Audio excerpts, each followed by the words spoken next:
Madame la présidente, monsieur le ministre, la nouvelle ligne à grande vitesse entre Le Mans et Rennes doit être mise en service au mois de mai 2017. Il s'agit d'un des plus gros chantiers de l'histoire du groupe de travaux publics Eiffage, avec plus de 180 km de lignes opérationnelles. Un investissement de plus de 3,4 milliards d'euros qui mettra au printemps 2017 Saint-Malo à 2h15 de Paris et Rennes à 1h27 contre un peu plus de 2 heures aujourd'hui.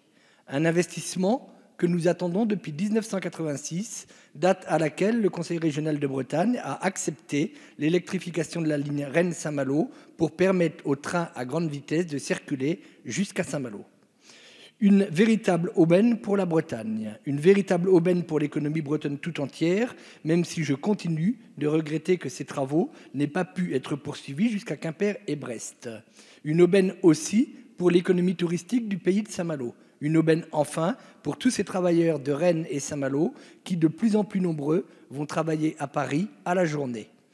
La région Bretagne et le pays de Saint-Malo ne s'y sont pas trompés. Avec l'État, avec SNCF Réseau, ces collectivités ont accepté de s'engager financièrement à hauteur de 655 millions d'euros. C'est dire l'importance de cet investissement pour notre région tout entière. Mais nous apprenons aujourd'hui que cette ligne va coûter plus cher puisque Eiffage réclamerait 200 millions supplémentaires au motif que des spécifications techniques lui ont été transmises tardivement. Aussi, monsieur le ministre, je souhaiterais que vous puissiez me confirmer que ces coûts supplémentaires n'impacteront pas davantage les contributions financières des collectivités. Je sais par ailleurs que la livraison prévue en mai 2017 demeure un exercice exigeant. Je souhaiterais que vous puissiez également me confirmer que le calendrier sera bien tenu. Merci, Monsieur Lurton. La parole est à Monsieur le ministre des Transports. Merci, Madame la Présidente. Monsieur Lurton, je vais essayer de vous faire une réponse la plus précise possible par rapport aux questions précises que vous me posez, après avoir rappelé naturellement tout l'intérêt, comme vous l'avez fait, de ce projet qui constitue le prolongement en direction de Rennes de la LGV Paris-Le Mans. Je tiens à vous confirmer que les travaux se déroulent conformément au calendrier général avec une mise en service prévue mi-2017.